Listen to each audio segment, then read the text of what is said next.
Well, good morning, good afternoon, good evening, whoever you are, wherever you are, whenever it is for you. For me, it is just past midnight on Tuesday, February 18th, 2025, which makes this the news for Monday, February 17th, day 1090 of Vladimir Putin's war of aggression against the people of Ukraine. How do you do? I'm Peter Alexievich, and this is the Live at 5, coming to you live from this major European capital city currently under siege. Hey, PH, I see the peeps are coming in. How you doing, Deb? Hey, Lars. And hey, Jackie. And I want to say a special thank you to Lars from Encino Tech, who is the sponsor of tonight's live. I really appreciate it, Lars. I appreciate your long-term and ongoing support. Privet, Sammy. Hey, Bjorn. Tomorrow night will be Fitz. Dark Irish will be our sponsor tomorrow night. And I have no other sponsors for the rest of February. So if anybody wants to sponsor live, the PayPal is in the description. Hey, Scotty, the news is not good today, pal. I got to tell you. I mean, there's some good news. Hey, Renee Herman. Hey, Pugga Mahone. Mr. Marmite. Wow, that's a great name. The news is not good. Things are not good. I got to tell you. We'll get into it in a second. We'll start with last night's missile and drone attack. Hey, Bobby. We'll start with last night's missile and drone attack against Ukraine. The Russian Federation launched 147 attack drones of the Shahed 131, 136 class, of which 82 were shot down, 59 taken out with active countermeasures. That left 141 out of 147 that got through. Hey, Eli. Hey, Jax. So like a 96% interception rate. Kudos to the mobile defense forces and the Ukrainian armed forces that participated in keeping us all safe in our beds last night. Though God knows, around, I want to say it was 4, maybe 5 a.m. I'm not sure. I woke up in a haze to the pop, pop, pop of anti-aircraft fire over Kyiv.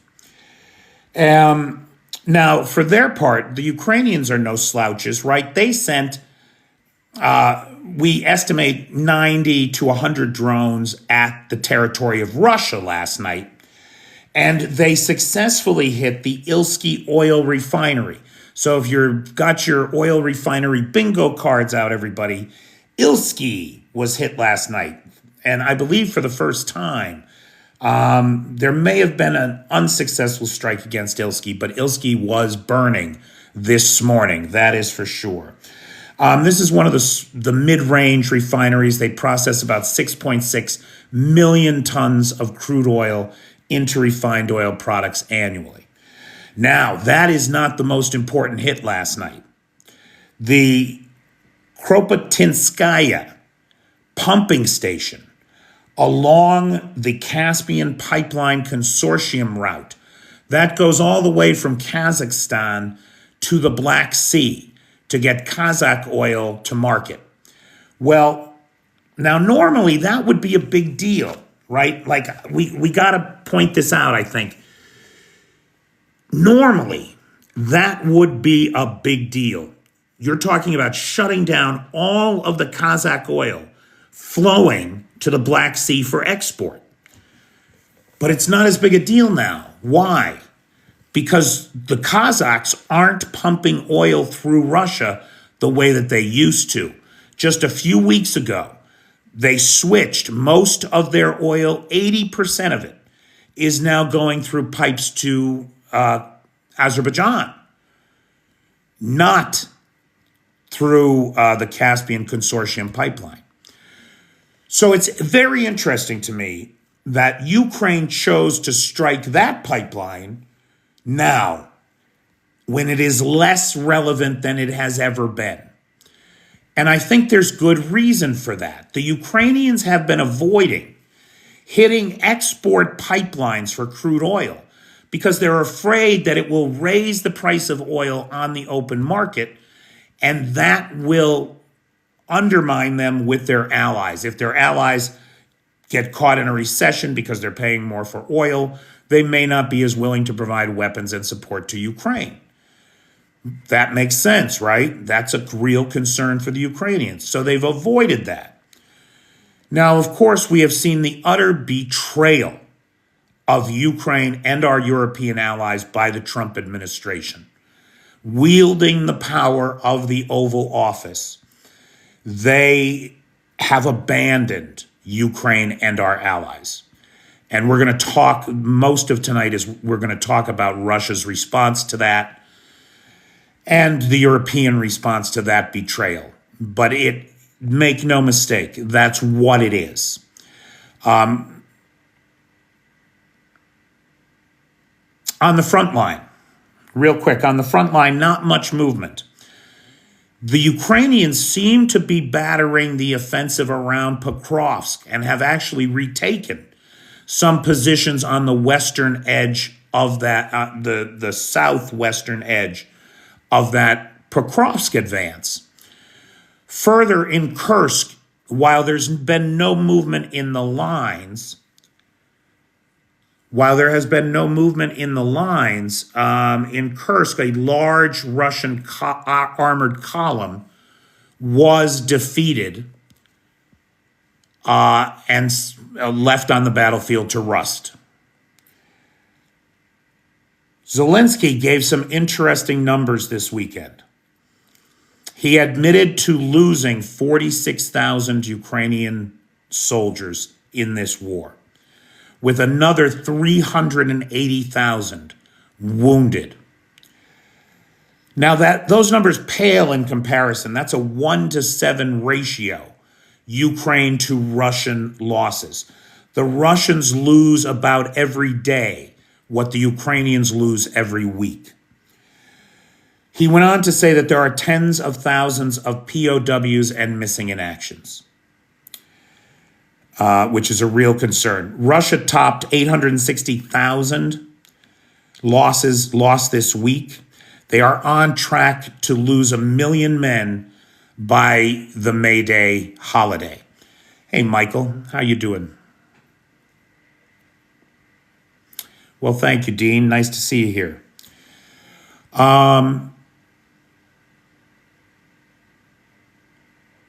The front line is essentially deadlocked.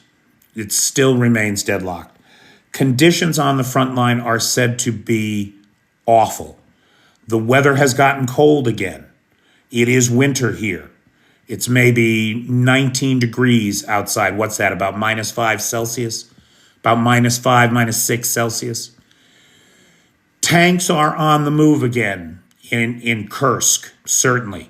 We see a large Ukrainian armored advance that secured about 35 square kilometers of Russian territory last week. However, it is important to note that Moscow and the Kremlin have said point blank that they will not trade Russian territory for the temporarily occupied territories of Ukraine. And it appears that the U.S. is going along with that. The U.S. and Putin had a telephone call, right? Trump and Putin had a phone call. And in it, Trump seems to be giving Putin everything he wants. He can keep the temporarily occupied territories. Ukraine will never be in NATO. And they're not going to bargain for Kursk. Ukraine must withdraw from Kursk. This lending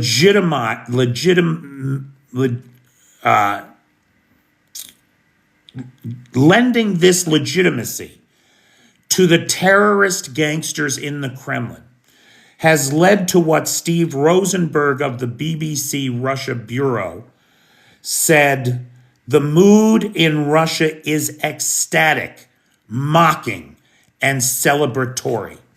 And that is no joke, boy. Alexei Pushkov, senator for the Russian Federation, said, quote, the phone call between Putin and Trump will go down in history of world politics and diplomacy. It's not yet a breakthrough, but it may well be the first step towards one. I'm sure the officials in Kyiv, Brussels, Paris, and London are reading Trump's lengthy comments on his conversation with Putin with horror. And indeed, that has been the response from our European allies and our friends in Kyiv.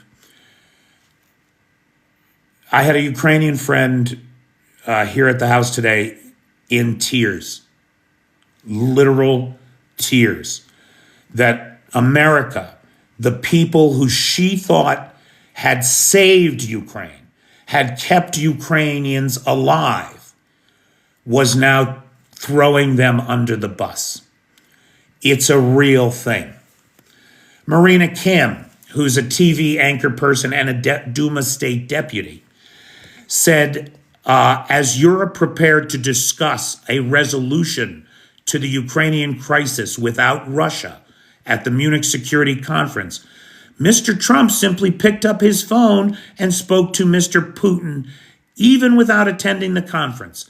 Mr. Putin once again became the poster boy of world politics as he had been in 2007. Now, the reference to 2007 is a reference to the Munich Security Conference speech that Putin gave back then. In 2007, that speech was labeled a wake-up call to the West. And the very next year, of course, the invasion of Georgia and the Georgian War. 20% of that land, which is still under Russian control. The West did not wake up. They went back to sleep. They closed their eyes and opened the Nord Stream pipeline like a junkie opening its veins to its addiction for fossil fuels and getting that hit at any cost, including their dignity and sovereignty, which was quickly exploited by Vladimir Putin. Make no mistake.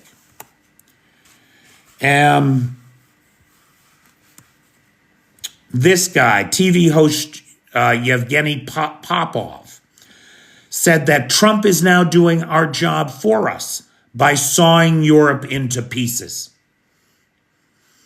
This kind of adulation cannot be ignored. It is time that we faced facts. It is time that we faced facts. The U.S. federal system has been compromised, has been subverted by foreign powers and their agents. Donald Trump and his gang of ghouls and goblins are the agents of a foreign power bent on our destruction. And they're doing a hell of a job of it, boy. They're doing a hell of a job.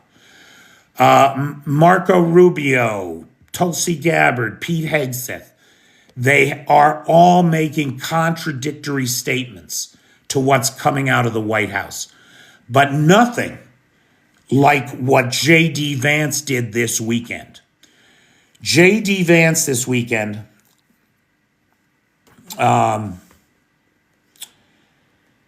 his comments are just oxygen to the Kremlin. At the Munich Security Council, the Munich Security Conference,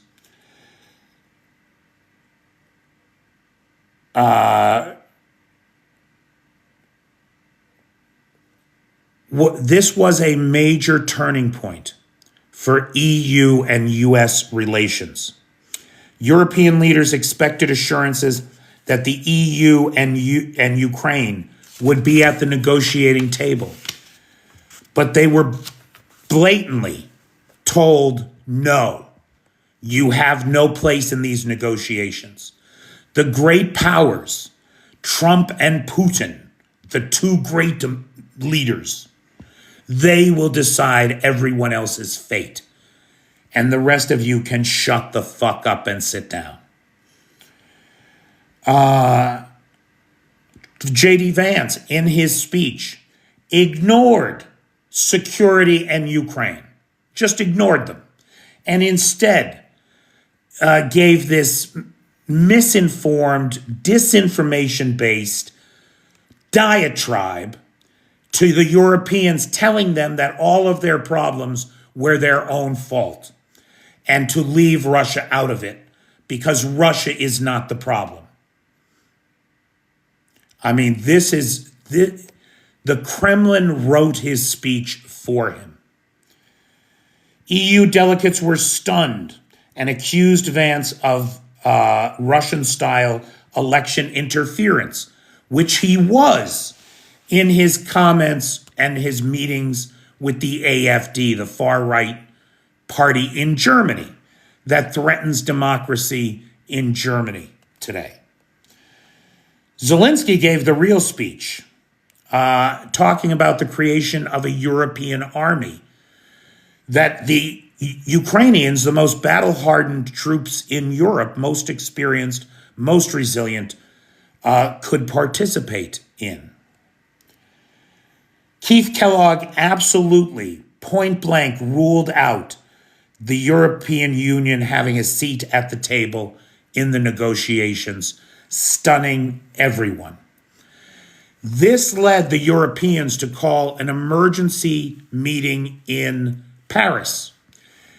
And so the Netherlands, Italy, France, UK, Germany, Poland, and others are all meeting right now in Paris to discuss the European response to their having been sidelined by the copper-toned con man, Russian asset Donald Trump. Meanwhile, Trump and Putin, now look, here, this is what you got to understand about this. This meeting in Saudi Arabia, this is bullshit. Zelensky, on the subject of the meeting, the peace negotiations happening in Saudi Arabia, Zelensky said Ukraine was not informed about the negotiations in Saudi Arabia, will not participate them, and will not recognize any agreements that come out of them. And why should they? Why should they? Talks about Ukraine without Ukraine are meaningless. Ukraine is the sovereign nation that should be able to determine its own future, not a colony that can be given away at will by the United States and Russia or carved up between us.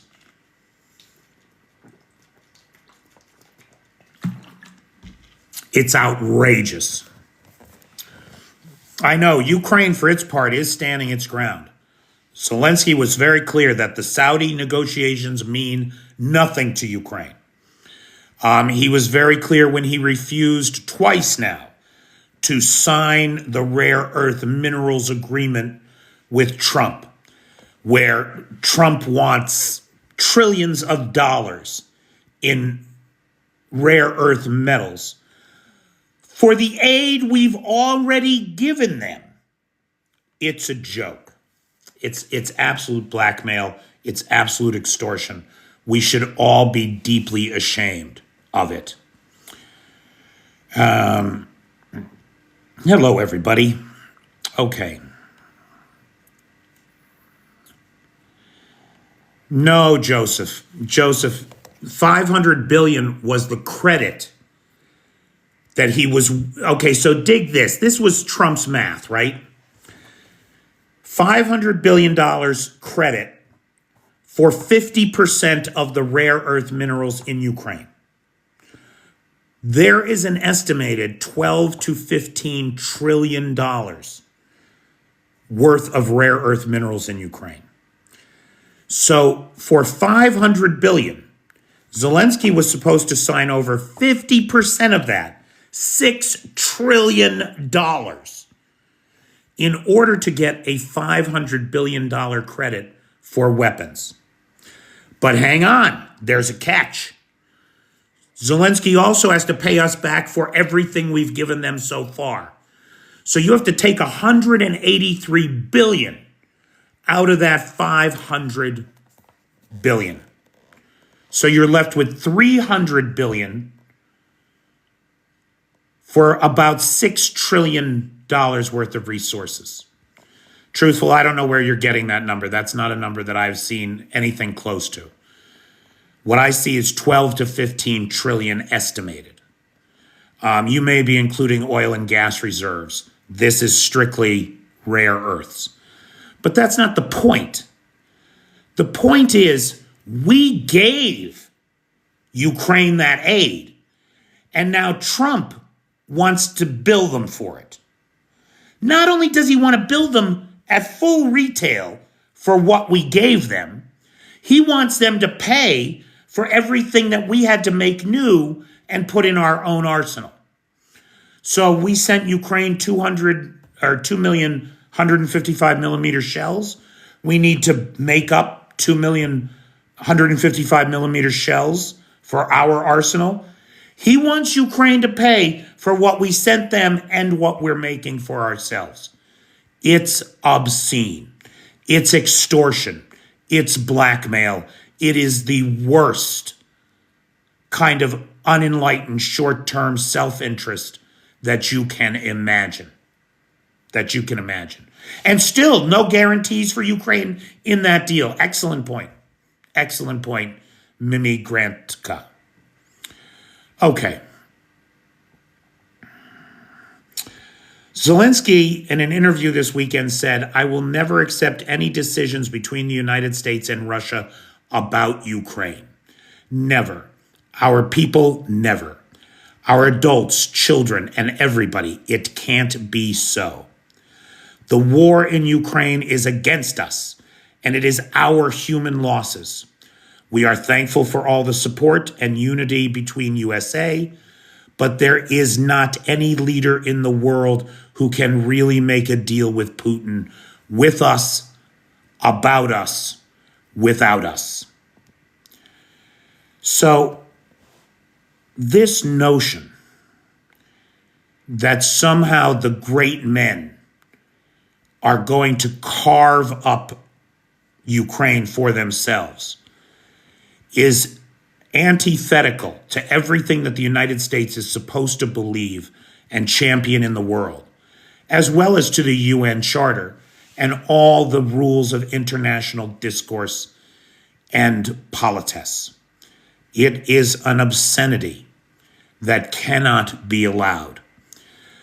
Trump is handing Putin the win. Putin will be able to say to his people, "We got the territory. We kept the Nazis out of Ukraine or out of Russia. We have defeated them, and we have secured this win for Mother Russia." Any win for the aggressor in this case will be a green light to the other authoritarian regimes in the world. However, it is worth pointing out that while the European leadership is in emergency session in Paris over what to do about this situation with Trump betraying us all, as we knew he would do,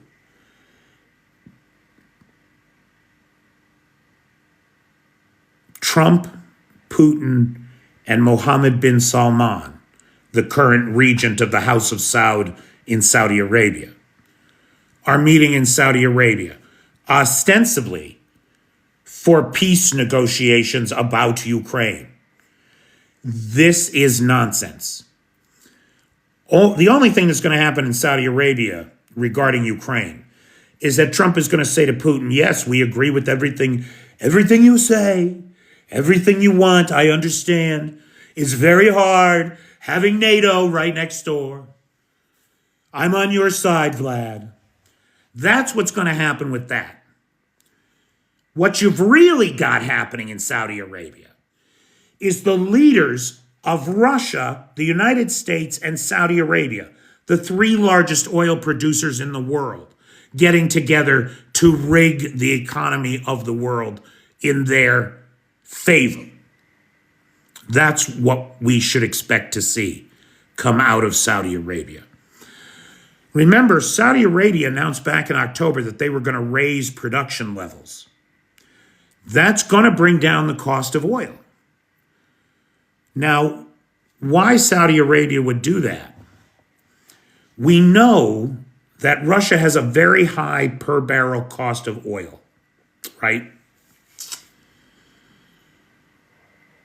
But it's not as high as the American shale oil industry. If they drive down the price of per barrel crude, we could see the bankruptcy of the American shale oil industry.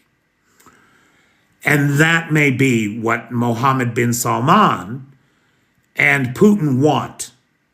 We know they tried to do it in 2019, right before the war, right before COVID hit. They may be back to that old game again, since they do tend to be one-trick ponies, these bastards. Beneath all the jubilation inside of Russia, there is also a deep skepticism about Trump.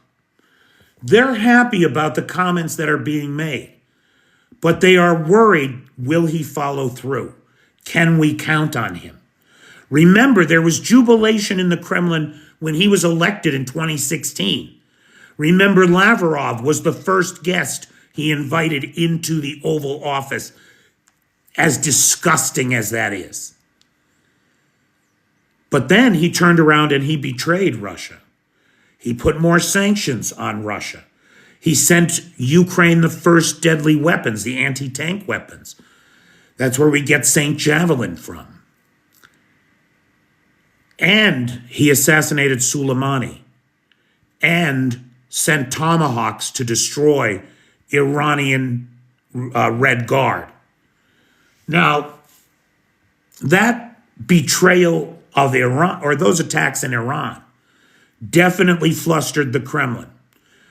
The Kremlin, as we know, has been absolutely dependent on Iran throughout this conflict.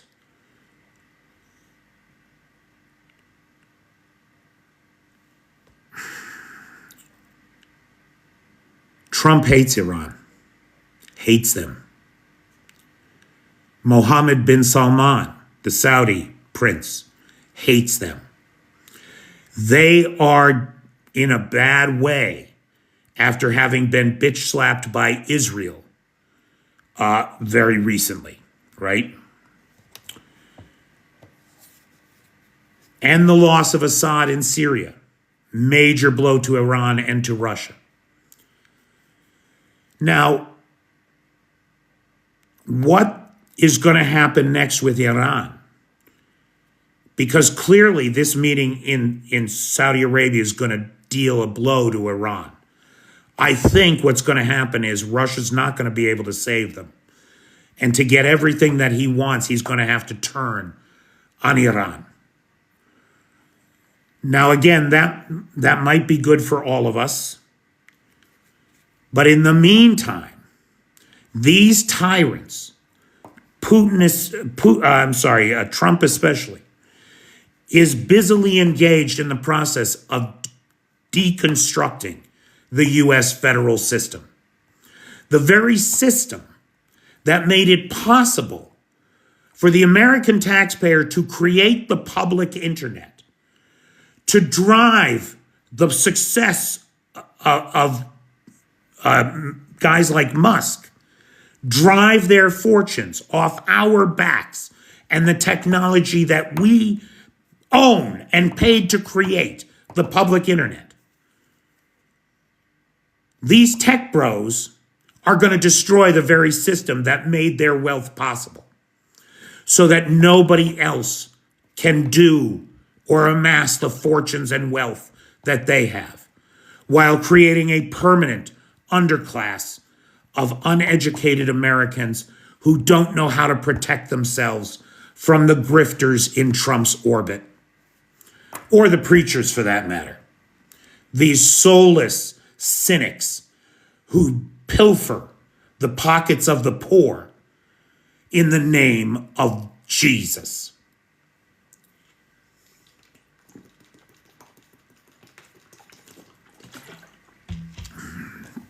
Even as Trump shuts down the Consumer Protection Bureau, makes life difficult for unions,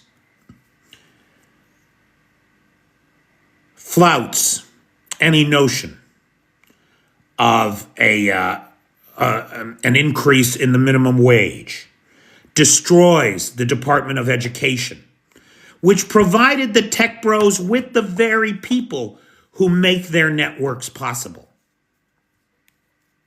It's insanity. It's insanity of the worst sort. In the history of the United States, we have never seen this kind of a betrayal or a coup, because really that's what this is. This is the subversion of the U.S. federal system by foreign powers acting through Donald Trump. Make no mistake. It's treason, Jeff. It certainly is. It certainly is. Okay. That's about all the ranting and raving that I have for right now. I want to thank again Lars from Encino Tech, who is, geez Louise, come on, who is the sponsor of tonight's live. I want to thank the mods. I want to thank Lars, who has the Discord server, and Nightshade, who has the Peter's Peeps group. 37 days, Eliminator. 37 days of Trump. And he is not wasting any time. Project 2025 is being implemented at breakneck speed. That's a good question, bro dog. That is a good question. Putin put his Manchurian candidate in the White House. What a coup. You are absolutely correct, Bobby.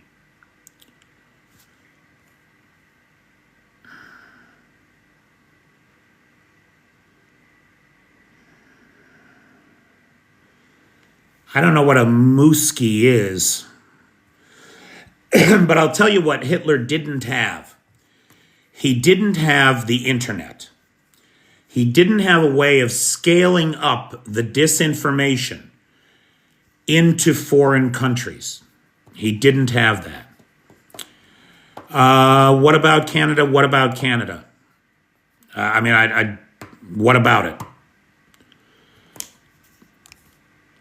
God knows what he will do during his 4 years, yeah. I don't know who Dvorkin is, and I don't know what they tweeted about the AFD. No, I do not know.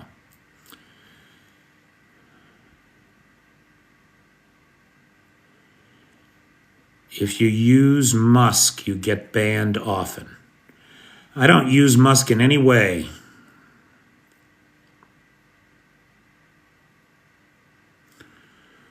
Who knew an African-American man would rule America pulling the string? Oh, you're talking about Musk. Guy's a Yahtzee. That's all there is to it.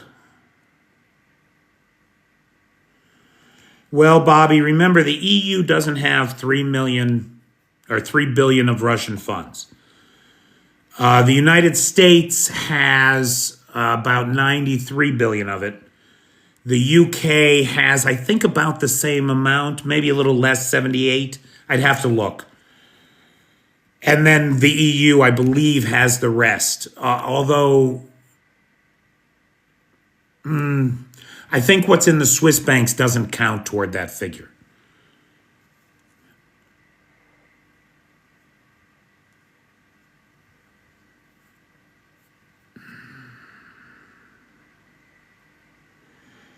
Canada PM was yesterday in France. Truthful, I don't know if Canada's attending this emergency meeting. If that's what you're talking about, I'm not sure that Canada is in attendance in Paris. They could well be. I'm just not aware of it. Hey, Dan Ballard, how you doing, pal? There's a Norwegian Facebook alternative. All right. Probably less Russian trolls there, huh?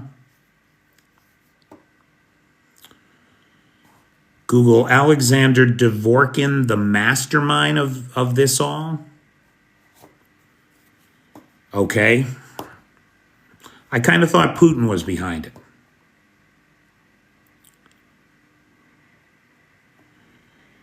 Canada will be fine. Let's hope so. Let's hope so. The Russians will be there, man. They'll just be pretending to be Norwegians is what'll happen.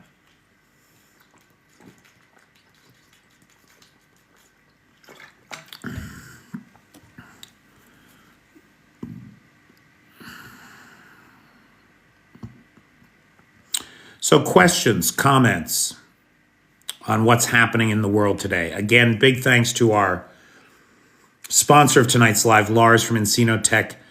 Guys, after tomorrow night, when Fitz is sponsoring, I have no other sponsors for the rest of February. If you would like to sponsor, the PayPal is in the description.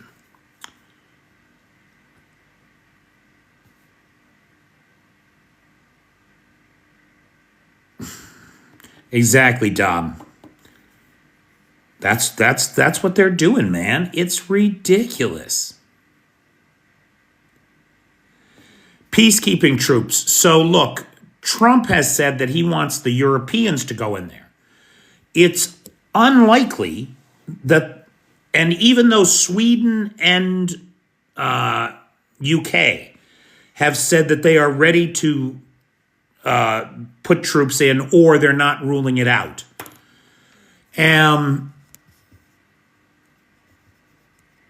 Even though some countries are saying they will send troops on peacekeeping missions, it's unlikely that Putin will allow it.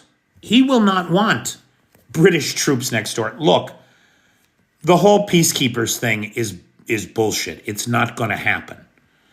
It's not going to happen because the only way that it will mean anything is if it has teeth.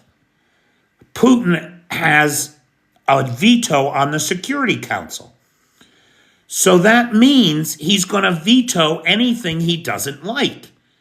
So whatever peacekeeping plan gets pulled up is going to be absolutely toothless. They will have no ability to shoot back. They will have no ability to enforce. And they are unlikely to be from NATO countries. So it seems highly unlikely that there will be a ceasefire arrangement with peacekeepers on the ground. Are there Chinese in occupied zone mining? I don't know the answer to that. I do not know the answer to that. Air cover, right? You gotta, like in Kosovo, one of the mandates from the UN Security Council was the establishment of air superiority. It's a great point, Bertie. Well, Russia's not going to let you do that.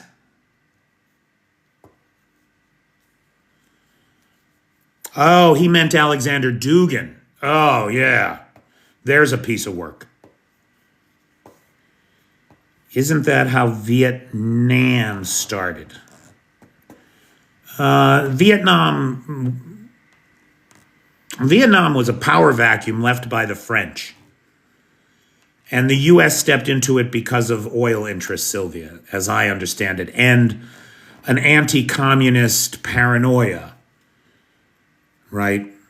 So there may be some parallels here. The UN is completely, as long as Russia and China sit on the Security Council with veto votes, the UN is effectively impotent.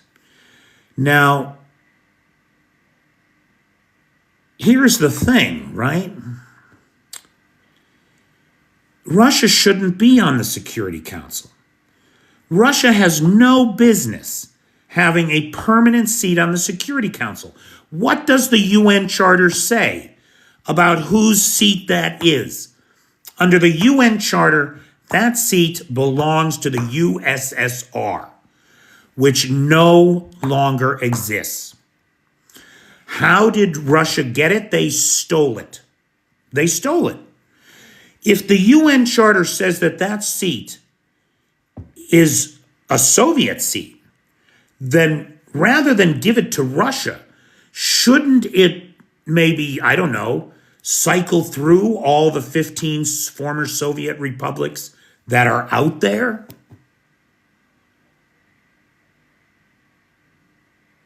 I mean, that's the very least of it. Yeah, give it to Ukraine. So I'm not sure if Vietnam started as a peacekeeping mission. I'm not sure about that. I'd have to take a look. I'm with you, Common Sense. I mean, I think a fair thing to do would be for all 15 of the former Soviet republics to have a 2-year rotating seat there. Patrick Chammings correctly identifies Vietnam not as a war, but as a police action, which does lend credibility to the idea that it started as a peacekeeping mission. Yes, that may be. How did we, the U.S., get around Russia in 1999 with Serbia and Balkan wars? We didn't, right? Like, those were UN Security Council resolutions.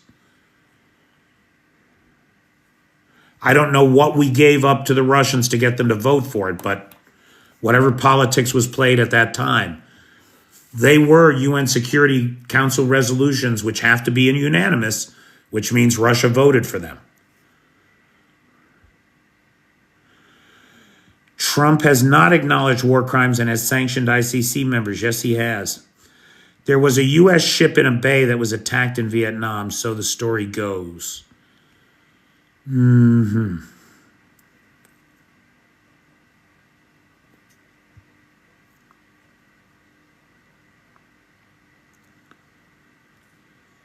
Russia and Serbia do traditionally love each other. The Gulf of Tonkin incident. Why is Trump trying to bring our economy down to China and Russia level? Here's the thing, Dark Bamboozler. When you're a person with money and power who believes that all things in life are transactional and that life is a zero-sum game, that is to say, for me to win, you must lose.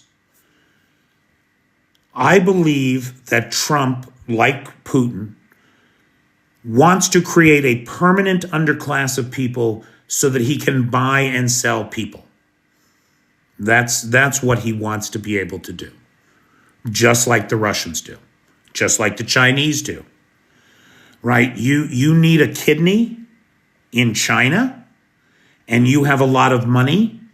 You can buy a person that the state will execute for you and give you a kidney. That kind of obscenity is what Trump wants to bring to America. Make no mistake. It's your kidney that Trump needs, and he's going to get it. I'd call it more feudalism. It's more like a feudal society where the wealth is concentrated in the hands of the few. You know, you think we have wealth inequality in the United States, which we do. Look at the wealth inequality inside of Russia. 99.98% of the wealth in Russia is owned by 400 people. 400 people. I can give you the list of their names. They own 99.98% of all Russia's wealth.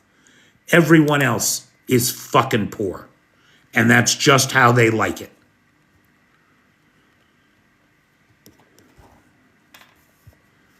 Okay. You can go. Okay. So, guys, questions, comments. What time is it? We have about 20 minutes left, do we? No, 13. Okay.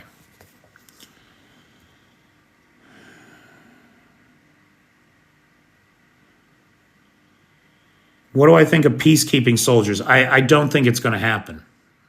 Or if it does, Russia will make sure that it is so weak that they cannot do the job.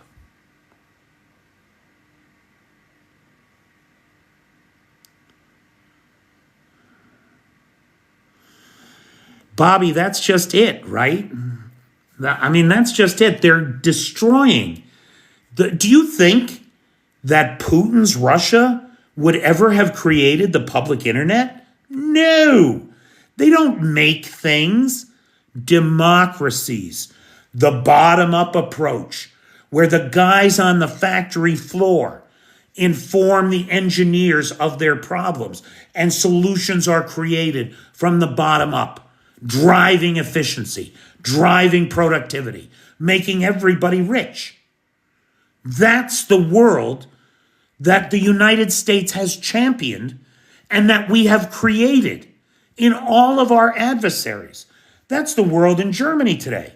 That's the world in France today. That's the world in South Korea and Japan today. It's not a coincidence. It's not a coincidence. It's because our system is inherently superior to theirs. And the great lie that Putin has told his people all this time is that there's no difference. There's no difference. Their system is the same as ours. It's just as corrupt. And he has spent billions making sure that it is. He has told that lie so many times that Americans now believe it.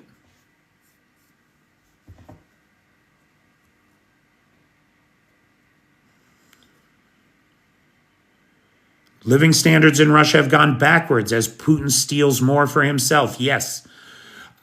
Lars, I don't know if Lars Magny is here, but I saw a great statistic. How much money gets invested per citizen from state-run oil companies, money, right? In Russia, it's $846. In Norway, it's $334,000 per resident. Now, if that doesn't tell you the difference in the systems, I don't know what will.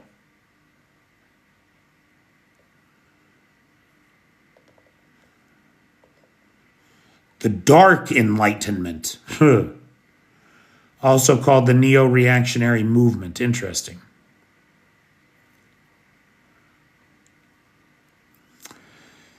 Jax, I don't know that there's anybody left in the United States outside the military who will take Trump on.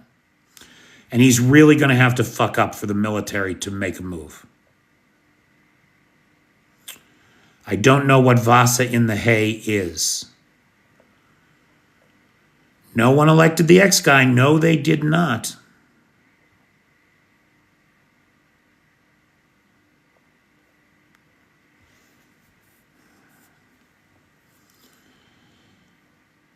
Oh, there's Lars from Encino Tech, the sponsor of tonight's live. Everybody thank Lars. Where is USA in investment? I don't know what you mean by that, Lars. What does that mean?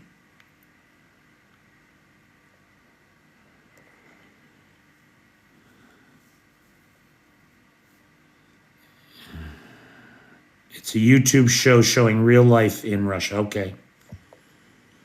Jose Hernandez is here, sounding surprised that I looked good the other day. What'd you think of that speech? At my regular Sunday meeting, I was asked to talk for a few minutes on a subject of a creative life in difficult times. And I posted that speech today here. It's a pretty good little speech. I encourage you to give it a listen. Did you see where Musk Doge fired the nuclear experts? Bobby, it's unreal, dude. The incompetence of these cunts is unbelievable. They fire the guys who are responsible for our critical nuclear arsenal. Are you out of your minds? Are you out of your minds? I mean, maybe these idiots think that they can arrange for a limited nuclear exchange. On Popov Live on Russian state TV, they said as much. Now that Trump is on our side, we should be able to strike London, Paris, and Lisbon and Berlin with impunity. Another U.S. plane crashed. Jesus.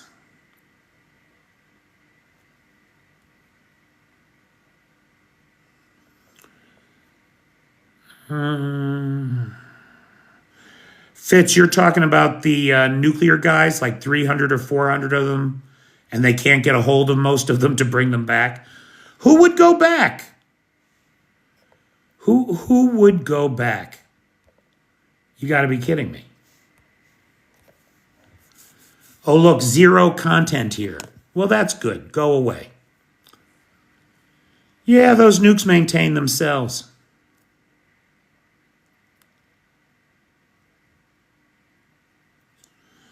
United Airlines in Toronto. Casualties, do we know?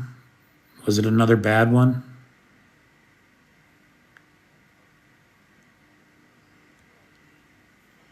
Oh, it was a snowstorm with strong winds. Okay.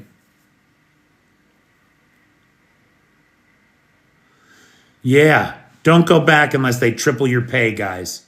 Don't go back unless they... Why not? They're going to have the budget for it with the 70,000 federal employees that have taken the buyout. Ugh.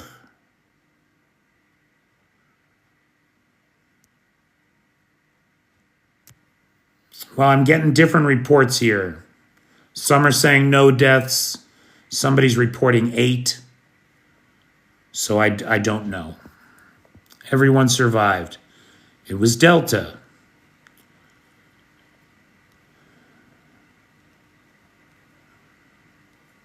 Everyone survived. Everyone was saved. Good. God has nothing to do with any of this. If God was involved in this in any way, the Ukrainians would not be suffering the way that they are.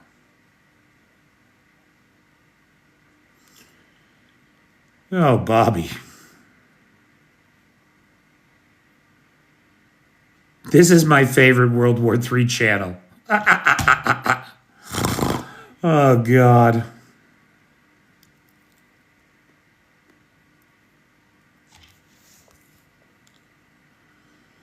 Trump spent $5 million to take a lap at Daytona in the Beast.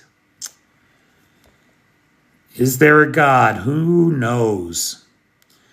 I know how to refute all 37 proofs of God, but it seems unlikely. If there is a God, he is not involved in our lives, or tens of thousands of Ukrainian children would not have been sold into Russian slavery to the very worst sadists, pedophiles, and pornographers on the planet. Please.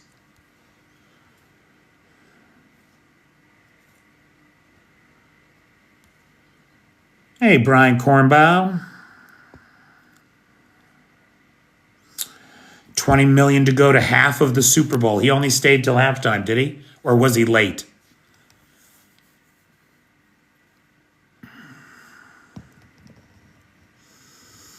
I don't know, man. I don't think Ukraine really wants nukes or needs them. You know, if Ukraine wanted them, I think they could build them. I definitely do. I mean, they have everything here to do it, including the technical know-how.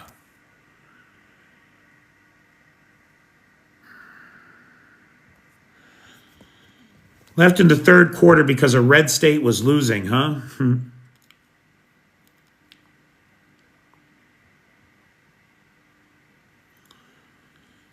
Thanks, John. Yep, the 3-year anniversary of the 3-day SMO is coming up. So is my 2-year anniversary in country. It never occurred to me that I would be in this country for over half the war, let alone for 2/3 of it. And it'll be more, because it's not going to, for over half the war, let alone for 2/3 of it. And it'll be more, because it's not going to stop anytime soon. The way that 3 months turned into 6 months, turned into a year, turned into 2 years, it's really been something. So my 2-year anniversary is coming up in country now. How reliable do NATO member states consider NATO now its most influential member sides with Putin? It's a great question, Divehard. Everybody is reeling over here. Everybody is reeling. So it's tough to say what the confidence level is like.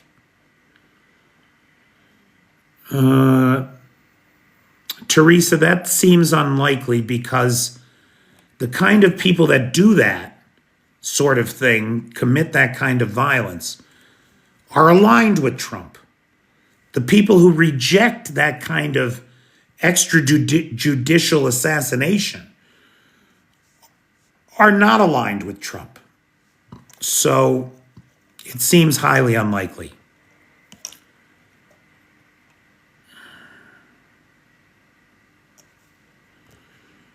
The amount of ground they're losing daily? Tell me, David, how much ground do you think the Ukrainians are losing daily? You think it's a lot? I can tell you right now, the ground gained by Russia in the last 7 days is 0.01% of Ukraine. For the last 18 months, Russia has held somewhere between 18 and 19% of Ukraine. At the current rate of advance, it would take Russia 160 years to take Ukraine. So, I mean, you're either completely ignorant of what's really happening here, or you're just a Russian plant repeating Russian lies. Happening here. Or you're just a Russian plant repeating Russian lies. I'm going to be out and about tomorrow and talking to Ukrainians, and I'll have a better answer for you tomorrow.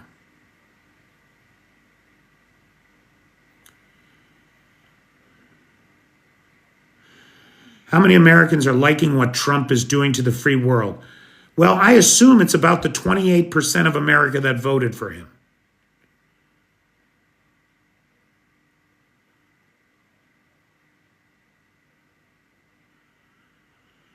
What was your experience the first day in Kyiv, feeling and thoughts?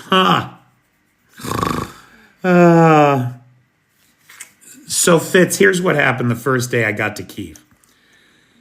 So I missed my train out of Warsaw because I was at the wrong train station, right? I don't speak Polish. I had never been in Eastern Europe before, and I missed my train.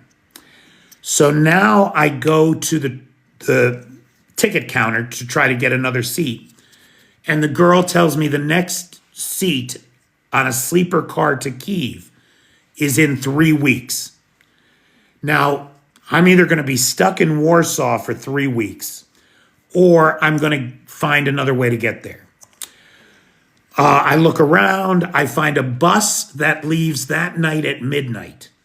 So I have to kill like 6 or 7 hours, something like that, and then get on this bus that takes 23 hours to get to Kyiv and does not have a toilet. Okay? Now, I am a person who, okay. Now, I am a person who no, I learned Flip to take Flix. Flix is the way to go. But this was not a Flix bus, pal. I don't know who it was. Did not have a toilet, 23 hours. Anyway, no internet, nothing. 23 hours on this bus. Nightmare scenario. Don't speak the language. Don't read or write. Completely illiterate. Deaf, dumb, and mute, right? I finally get to Kyiv. I find a taxi. I give the guy the address of the Airbnb that I had booked. I booked an Airbnb for 4 weeks, right? I remember when I gave the guy the address, he looked at it funny. And he looked at me like, "Are you sure this is where you're supposed to go?" And I said, "Yeah, da. And so he takes me there, and he knew enough not to leave because he sat there while I looked for the address. It was number 5, whatever, right? And I go to number 5, whatever, and I can see there's 4, 3, 2, 1. And then over there is 7. There is no 5. The building I am supposed to go to does not exist. The building that I paid like 900 US to stay in for a month is not there. Now, thank God it was Airbnb, so they refunded me the money and they removed the ad. Why was that ad there? Do you remember when the war first started? Americans were booking Airbnbs in Kyiv just as like a donation to locals. And a bunch of unscrupulous people just put fake ads up on Airbnb, particularly to entice Americans to reserve them, but never with any intention of showing up.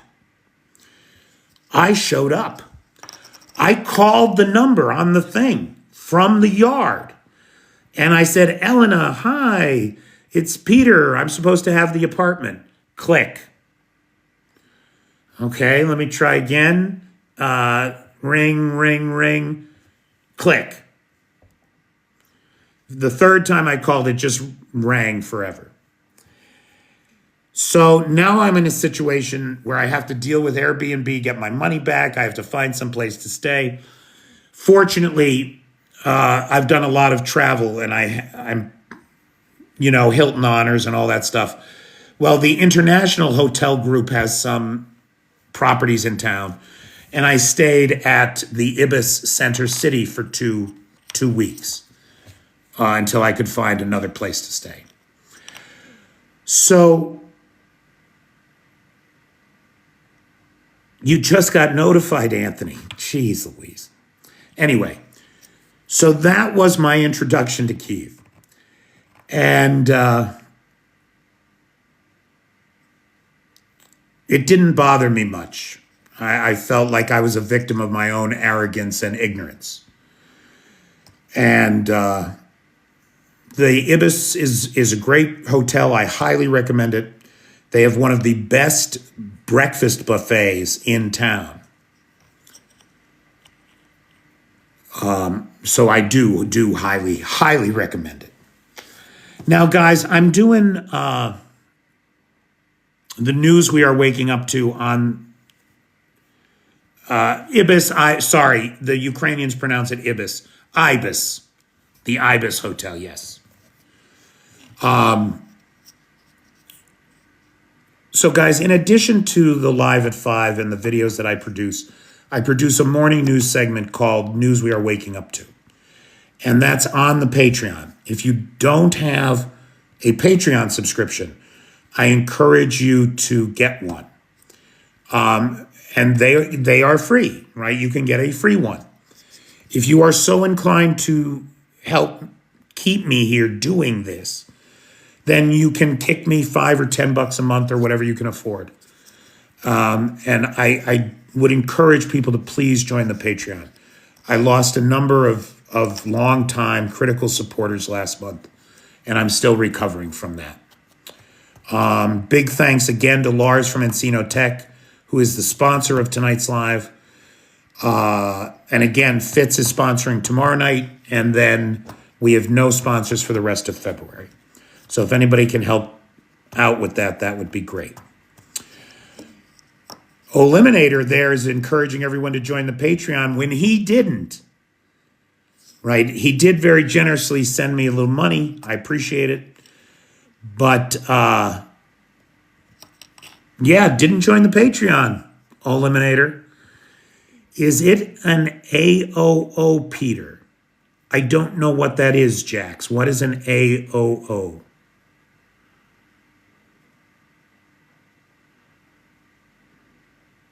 Thanks, Bobby. You did join the Patreon. Oh, I'll have to take a look. When did you do that? Was that just tonight?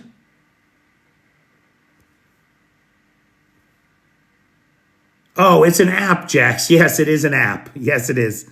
It is an app. You get the Patreon app, you set up your account, and then you just look me up. Ah, well then. You are not a hypocrite. Thank you, Eliminator. And look, you can get a free account, right? Like you don't have to pay to be on the Patreon and get the news we are waking up to every morning, as well as other stuff. I publish other stuff there too that only Patreon people see. As far as I know, Dark Bamboozler, they're independently owned. They're not a part of any larger tech conglomerate. They only they offer creators like me who have no resources an incredibly versatile platform, tons of storage for no cost, and they just take 8%. TikTok takes 60% of everything. I mean, I don't know, Arn. Are they an Irish company? I really don't know, pal. I really don't know.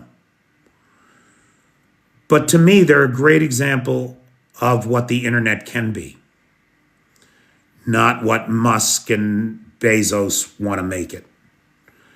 You know, the exclusive property of the moneyed class. No. The internet was designed, built, paid for with American tax dollars, you and me. We built this thing. It belongs to us.